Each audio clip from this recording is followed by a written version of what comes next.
Hey, welcome to Game Dev Weekly. If you're new here, I'm working on Hydroneer, a mining game where you dig for gold and other resources to build massive mining machines. This week I'm going to be taking a look at some conveyor belt systems to add into the mining operations. If you want to check out Hydroneer for yourself and give it a play, head over to my Patreon linked in the description below. For a minimum of $2, you can play the game and all of its updates for that month. If however you want to wait until the Steam release, head over to the link down in the description below. You can add it to your wish list and get notified when it comes on sale.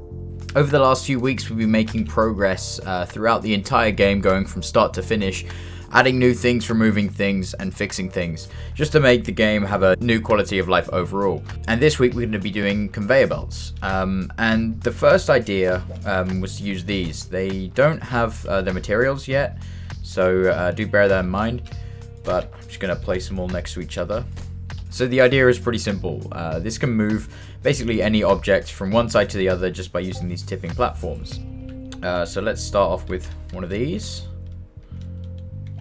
So we've got three various sizes, and as you can see, it doesn't really work out. They kind of just fall straight through the gap, or they don't really move at all.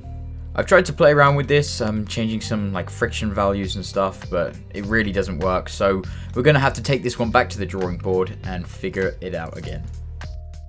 Okay, so after a very busy day, I've now got the conveyors sorted. It's pretty much exactly how you would expect, just a conveyor belt that when an object is placed on top of it, it moves it across.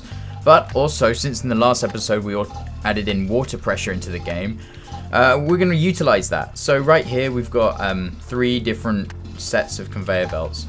The first one does not have one of those pressure tanks that if you saw the last video you'd see how that works. And this first belt does not have any. This second belt has got two of them, and this third belt has got four of them. Let's start off testing some of these. I haven't actually done that many tests on this. I've just gone to the final stages of development on these conveyors, so we might actually see quite a few bugs popping up. So first up, I'm just going to chuck this large bar on there. And it's kind of moving across as expected. Looks pretty nice. It's getting stuck just after this part, so that's something I'm going to have to look into.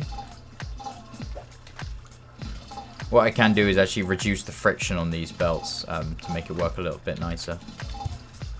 See about the medium bar. Yeah, so they're all kind of getting stuck just in about the same place, just right here. So I'll have to check the collision as well and see what's going on with that. Okay, cool. So the first one, when it's at a low speed, it needs a bit of work. Let's take a look at this second one. Let's put a large bar on there. Oh, what? Is this going backwards? Okay, alright, so even though the belt is going forwards, actually going backwards. Let's see if we can flip that.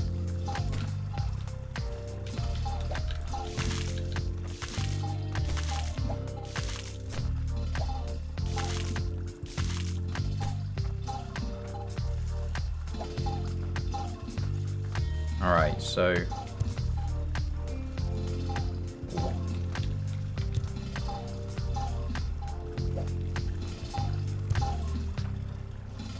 yeah, okay, so we've got some interesting bugs popping up here. We can look into that as well. It also looks like the scrolling on the material right here, because this isn't actually a mesh moving, it's actually just a material effect that I've created.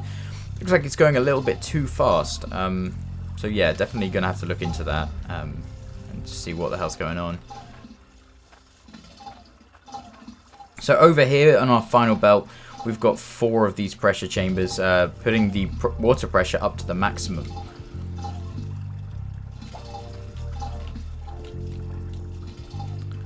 Just looking at it right now, it looks like that the speed of the material is actually not correct. It should be moving a bit faster than this.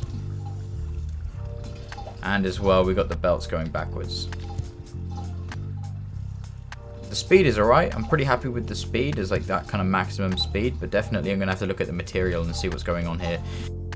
So I've just noticed a slight problem. When you've got this kind of L-shaped track and you drop an object on the front of it, it actually just kind of stops over here. There you go. You can see it just about works, but obviously we need to kind of revamp the model to not have these high barriers at the side. Also, something that I was thinking about adding was actually when you stand on one of these platforms that you actually kind of move with it as well. I think that'd be kind of cool. So yeah, more bug fixes, and probably going to add that in as well. So I've just finished the first version of the conveyor belts. I don't want to do too much more work on this just because I want to get some feedback before I work any more, in case there's anything else that needs changing. So what I'm going to do is just show you what I've been doing. So I changed the model just a tiny bit. So now this is a bit more flatter, so then when objects do go to the next belt, it doesn't actually get stuck there. Also, I fixed that issue where the items were getting stuck in the middle of these conveyor belts. Basically, kind of like the trigger volume that tells it to move forward wasn't actually big enough on these joints to go over to the next one, so it's kind of like a bit of a gap in this middle bit here. Anyway, here is what I got so far, so drop that down there. Then it'll drop down over here. Now, one thing that I don't like about this is this water that's always just kind of pouring out of here. I'm trying to think, like, would it be good to actually remove the water flowing out of this pipe specifically for the conveyors or not? To be honest, I don't really like that because I like the actual idea of being able to check if a pipe is on or not just by actually looking at it.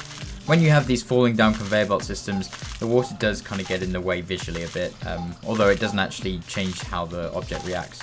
Again, if you see any of these like red lines coming out of my pipes whenever you're looking at this is only just for debugging purposes, so you won't actually see that in game.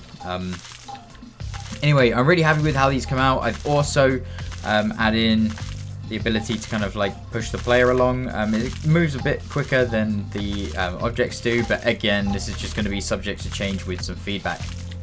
So if you guys have enjoyed the video, consider maybe subscribing and liking the video. Also, if you want to actually check out Hydra, you can head over to the Patreon link below. For a minimum of $2, you can play the game and all of its updates for that month. A big thanks to all my current Patreons. I really appreciate you guys. I've just kind of surpassed 40 patrons and I'm really happy about that. Thanks for watching, and I will see you next week.